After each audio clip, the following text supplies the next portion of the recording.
Kia ora koutou, ko Victoria McLennan toka ingoa.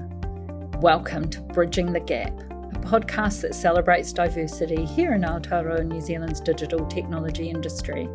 I'm the CEO of IT Professionals, Te Pou Hangarau Ngaio. From developers to programmers, product managers to designers, this field is filled with a wide range of individuals who bring unique perspectives and skills to their mahi. Join us as we delve into the stories and experiences of those who strive to bridge the gap and foster a more inclusive and thriving digital technology community here in Aotearoa, New Zealand. Today I'm here with the fabulous Erica, who's going to help me shine a light on the diversity there is in this industry. And as you know, this podcast is all about you can't be what you can't see. So welcome, Erica. Lovely to have you here. Hi, Vic. It's really lovely to be here. Thank you. So to help us all get to know you a bit, why don't you give our listeners a little bit of an elevator pitch or barbecue pitch, whatever you want to call it, of who you are and what you do in the digital technology industry? Yes. Hello, everyone. I'm Erica. The way I tend to describe myself is generally as a huge security nerd. So that kind of sets the premise that I am really into InfoSec, IT security, cybersecurity, whatever you want to call it. That's my jam. But day to day, in what I do, I'm a co-founder and COO of a cybersecurity education and platform company called SafeStack. So I don't spend as much time nowadays nerding out with all various types of security things, but it is still my love and my passion. But now I tend to spend a lot of time more on the business and the leadership and the actually navigating and helping run a software tech company. So I love that. Self-declared nerd who runs a company. That's awesome. Yeah. So can you tell us a bit about how you got into security and what your pathway towards where you are was? Yeah. So my pathway of just generally getting into tech was genuinely down to pure spite. my brother at the time, I had to pick my university degree quite early on. So I was about the age of 15 and I had to pick a major and I was like, I don't know what I want to do. I love video games, but surely playing video games isn't going to be a thing. And my brother chose accounting and I was like, I could do it better. And he doesn't think I can, so I'm going to. And lo and behold, I graduated years later with an accounting degree that I never used. So here we are. I'll just declare our conflict here. You do use it because sometimes, you and I are on a board together and you often put that finance hat on, which is fantastic. I do. No, you're entirely right. It's a dark secret that I don't like to tell many people. But that's how I kind of fell into what I do now. And while at university, I did lots of classes. And I was in university around the time that people were starting to realize, whoa, the world of accounting and what we do now in debits and credits and the very factual way that we do things is going to be wholly automated by the time we're out in industry. And I had some really cool professors at the time who were really on board with this. So they spent a lot of lectures and a lot of time teaching us about the technology side of things so that, you know, when it came to the fact that things were automated, the simple things we were learning were automated, we now can look at it from a different lens of more of the consulting or the thing that requires a human brain to kind of look at the situation. So I started getting into that and I just I was like, I like this so much more than the subject matter itself. And just kind of started that way and kind of fell into cybersecurity as well. I had left university and started as a IT consultant and I was at a recruitment dinner for our new batch of grads and got a call from a partner saying, hey, we've got this urgent cybersecurity project. Are you available? Left dinner, went home to pack a bag and went away for 2 weeks for this massive piece of work. And I just loved it. The sheer amount of excitement and the whole concept of cybersecurity around protecting of data and all of that was just so exciting. So I just grabbed a hold of it and I was like, I want to do more of this. And now I'm doing all sorts of things in security. So it's been quite the adventure, the journey to get there. So that was one of the questions I was going to ask you later about what was the moment or the situation that made you think, yes, this is for me. Was it really that first project? Yeah, definitely. And it was just the sheer intensity of that first project. And, I know I'm American and our work ethic is very different to other places. And looking back at it, like, yes, it was not maybe the healthiest of engagements where I was away from home for 2 weeks, working weekends, working late nights. But it was such a forming part of my career because it wasn't work that I was kind of having to slog my way through and just kind of get through. I was so excited by the subject matter. And it was around the time that in the US, healthcare security standards were going through this really big change. So it was very time sensitive and it was for like a massive healthcare organization. And the impacts of the work were so massive. And I truly felt part of it. Like what I was doing was going to make a material difference to, how this healthcare organization were going to consider the security of their electronic health data. And yeah, I was just so excited by it. So that was like the forming part of my whole, adventure into cybersecurity. And since then, I would just take any opportunity to do anything security related. And it brought me here, joining the cybersecurity team in New Zealand. So that brought me across from the US. And it's just been a matter of just taking every one of those opportunities to learn more and more about it, because I definitely was not formally trained by any means. That's so cool. And I just love the enthusiasm in your voice when you're talking about it. That's so awesome.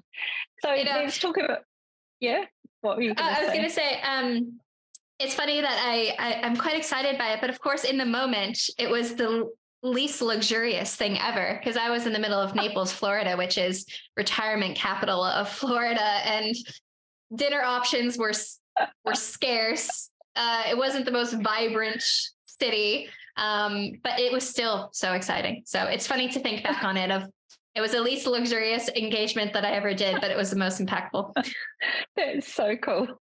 Yeah. And now if you want to retire there as well, which is great. Exactly. So just turning this to the other end of the spectrum, the challenges that you face, you're in the real sharp end, nerdy, geeky, techo stuff. And I imagine you've faced some challenges as a woman working in a very male-dominated part of the industry. Can you talk a little bit about one or two of those and how you've overcome them? Yeah, it's happened quite a lot. And I know we were chatting just earlier about, there's lots of shared experiences that a lot of people that are not maybe white men have kind of shared. And I think the ones that stood out the most for me were being I reflect back on these moments as forming moments, but during them, they were quite challenging. But being told to my face that I'm too young to know anything about computer networks. Too young. Too young. Yeah. And this was as I was a senior security analyst, and I was actually there to advise them on security design of the network. So I was very familiar with network design and proceeded to start explaining to me how computers are small nodes on a wide series of tubes. And I'm like, wow, okay, we're going here today. Wow. And so like that has definitely happened. And then, so there's been direct experiences like that. And there's also been the indirect ones, which are perhaps the ones that hurt the most, right? Because it's not someone explicitly saying to your face that, I don't want to work with you, or I don't want to listen to you because you're a woman or because of things, but it's all the indirect behaviors that kind of happen around the edges, right? And those are the things that hurt the most. And it causes that sense of self-doubt, or the fact that maybe I'm not meant to kind of be here. So it's I've had experiences where I was on technical teams and my team lead applied me for jobs outside of the team just to shift me out, and tried to frame it as this is such a great opportunity for you, Erica. And I'm like, wow. But I don't want to go. But it comes down to, like, it wasn't explicit, but the behaviors are definitely telling me that this is not the place for me. Right. So those have been some hard challenges. And I think upon reflecting on it, the big turning point for me and the biggest takeaway from that was Because at the time I was getting lots of coaching, not just from a therapist, but from mentors and people that I looked up to. And the biggest thing for me was to escalate the things that are outside of my control. Being on a technical team, often I wasn't in a position of power. I wasn't a people leader. So escalating the things when they happen, as they happen, and what impact it has to you, and escalating those to people who can make those changes, and then trying to bring things back to the work. It's something around trying to separate that personal experience and the work experience, and trying to keep things focused on the work as much as you can, because that's what's within my power. I have the authority to push ahead on how we do this work. I can't push ahead on my organization's diversity policies, because I'm one individual contributor. So it was all about trying to make sure I'm preserving my energy, and putting my energy in the right places to make the biggest amount of change. But it sucked, because as much as I might have tried that, there were 2 workplaces where I was escalating and it was going nowhere, going into a black hole. And I think knowing that tipping point for myself of when my values are being crossed and when it's time to just move on. So, and I think those are the hardest for me. Yeah. That's great advice, though. Understanding what you can control. It is challenging to get to that point, isn't it? Yeah. And it's so challenging too, because you don't want to leave. She might really, truly believe in the mission or the work or what you're doing. But it truly taught me that you can't compromise your own values and your own well-being just for the sake of a work mission or just for the sake of work. There's going to be other very exciting workplaces and opportunities out there, and burning yourself out, and because a lot of those experiences will form who you are, and you don't want it to form you in negative ways. You don't want to feel that you don't belong here.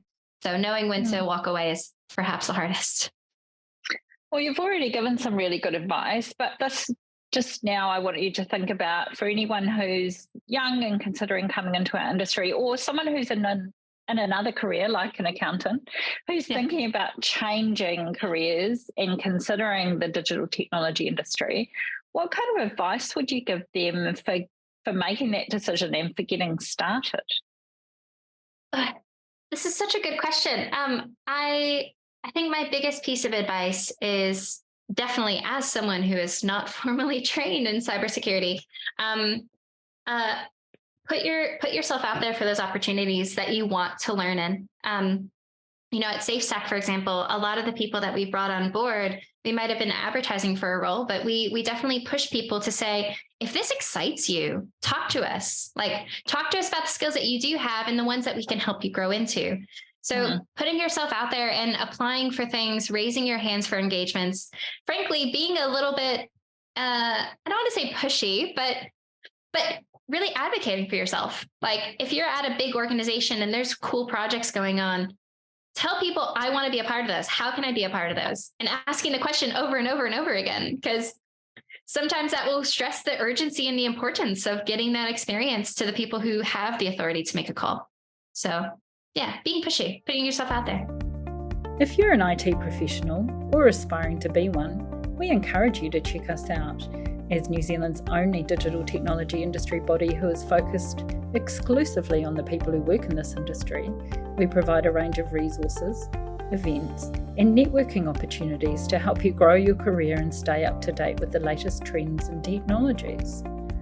Visit our website at itp.nz or flick us an email, info@itp.nz. That's really cool. And then I guess the other part of that question is, what skills from outside of tech, and you'll have this perspective from running SafeStack, right? Do you think that people can bring to a technology team or an organization? Because it's really easy to have that kind of imposter syndrome, isn't it? So easy. And it's something I'm regularly coaching people on my team about, because we're quite lucky. We have such a diverse set of experiences and backgrounds, locations, etc., across the team at SafeStack. And there's always those those things that happen where you think, maybe I am wrong. And constantly, like, being the team and the other leaders are constantly trying to reinforce, like, no, keep doing this. Like, this is good. Pushing past that self-doubt. I think, honestly, the strongest people that I've worked with have always had really strong ability to collaborate, and also to collaborate in the sense of not tying the outcomes of that collaboration to your own self-worth. There's going to be, when you're collaborating, everyone's going to have a suggestion. Some suggestions will be better than others. And sometimes the group will decide to go with one that is not yours. Does not mean that you're stupid. Does not mean that you're wrong. Does not mean that there's anything wrong with you personally. It's just the work. And the team have decided to go down one path because of, various reasons. I think being able to separate that allows you to be such a strong collaborator and to really go into the whole norming situation to really do the best thing for the work that you're focused on. And I think people who have those skills and can also communicate and keep people up to date on what's going on or what they've learned and how this kind of feeds into everything, honestly, strongest skills. And that has nothing to do with technical background, technical knowledge. It's all about how you look at the work and how you can work and respect others' opinions on suggestions and stuff. So that's awesome. Awesome advice. Thank you for that. Yeah. So just to round out that thinking about the workforce a bit, you're really lucky to have another woman as your co-founder, which is pretty unusual, 2 women in cybersecurity running a business together. What do you think some of the unique things that women bring to this industry and our workforce? To me, it comes down to that diversity of experience and that diversity of thinking.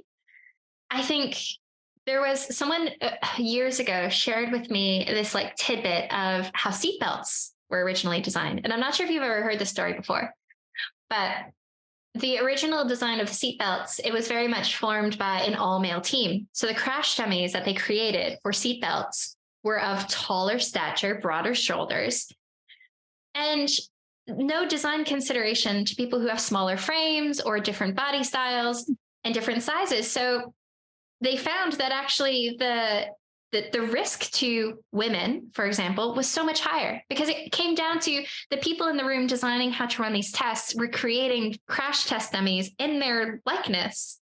And it's wild. It's wild to think about, right? And I think now, as an industry, we do a lot more consideration, especially within like software development. We think a lot about our customers. What do our customers want? What's most valuable to them? Well, coming up with that, often a lot of those ideas come from the team actually building things. And so if the team and the people who are building things come from different experiences, different backgrounds, maybe they share traits that your customers have, they can help you see through that lens to kind of help make decisions. So it is so important to have people on your team that are entirely different to you. And I think that's where the magic of perhaps having a women's perspective or having perspective from different people who are different is really, really impactful to what you might make and what you might build. It's such a great way of describing why diversity really matters in our industry. So thank you for that. Yeah. Okay, I've got a good gnarly one for you now. If you could invent something to solve a wicked problem, what wicked problem would you want to solve? Honestly, when I think of that question, the very first thing my mind jumps to is AI, which I know you've been talking a lot about in like your blog and your weekly newsletters. AI is just such a big thing right now, and not necessarily just from like, it's like the next big hot topic, but it's something that is truly a piece of technology that is out there in the world that is just so uncontrollable. Like it's like the Pandora's box that's been opened and there's so many different opportunities and ways to use it, yet we have no sense of social norms about how we should be using it. And that I'm definitely on the side of it worries me, but I don't think that you can just put it all back on the box and pretend like this technology doesn't exist. Like it's not possible. So I think if it were me, if I could invent something or invest in something, it would be around the use of AI in like secure ways or in ethical ways because there's so much power there. But oh my goodness, it's very similar to security. You create a tool for the sake of good, but it can also be used for bad things as well. It's like that dual purpose dilemma. So yeah, I think it would probably be related to trying to look at ethical and security implications of AI. Don't know what that looks like, but no, but it is a wicked problem. Thank you for that. Yeah. Right, I'm going to do some quick fire questions now. If you had to choose between having a robot assistant running around after you or an AI virtual assistant taking the pain out of your workload, which one would you pick and why? My gut definitely goes to the robot. Having a 1-year-old child, I think it's the main thinking of, if I could have a robot that is constantly having to put the books back on the bookshelf or the blocks, not scattered throughout the place, that would be my choice. Nice, good use case. Yeah. And what's the best tech gadget in your life? Man, right now, I'd say it's my Switch, my Nintendo Switch, and mostly it's got no social media, it's got no email, it's got no other attachment to anything else. I purely play it to play video games and disconnect. So it is the most magical tech gadget I have right now. Just completely deconstress. What's your favorite game at the moment? You open the door on this. Yeah. The latest Zelda, The Legend of Zelda. So just came out this week. So I've been spending lots of time in between trying to wrap up work. I'm like very punctual and focused on getting work done so I can have some time to play Switch in bed.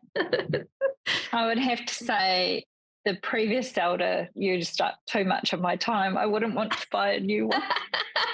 It will definitely take a lot more of your time. It's a much bigger game this time around. Yeah. I can imagine. Okay, what's the worst tech gadget in your life? I'd say my phone.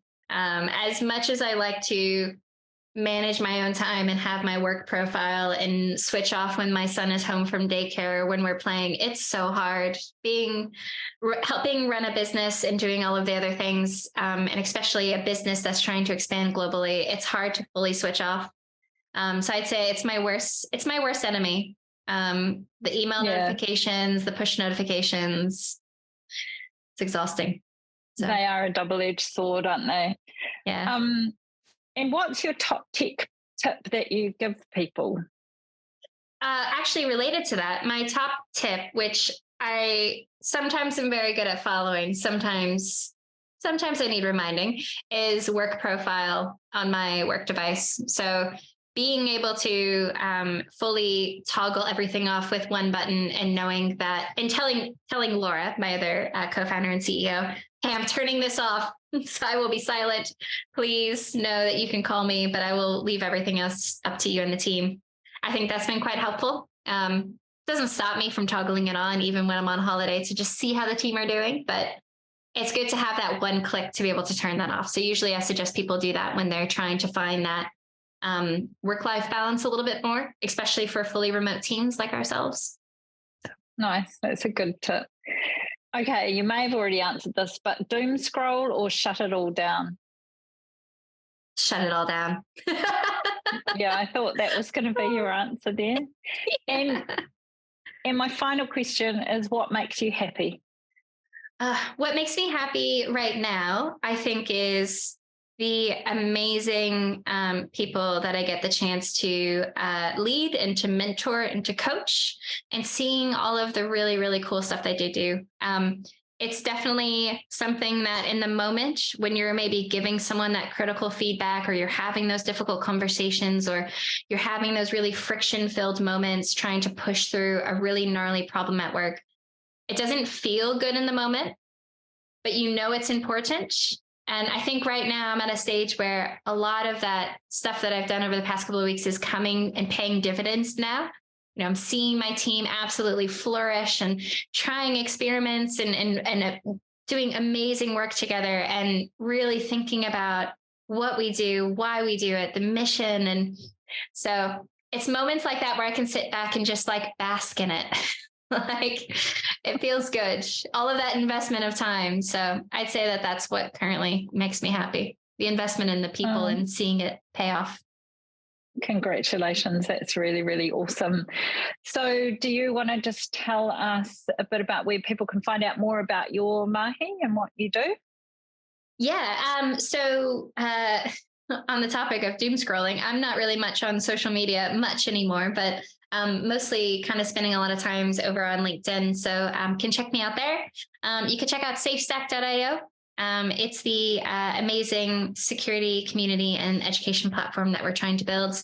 Truly believe that everything that we build can be awesome and secure, and we're hoping to help a bunch of people with that. So checking out SafeStack if that's something that sounds quite interesting. Nice. But that's me. Thank you so much for your time today. That was really awesome. And I really enjoyed hearing more about your story. Yeah, thank you, Vic. See ya.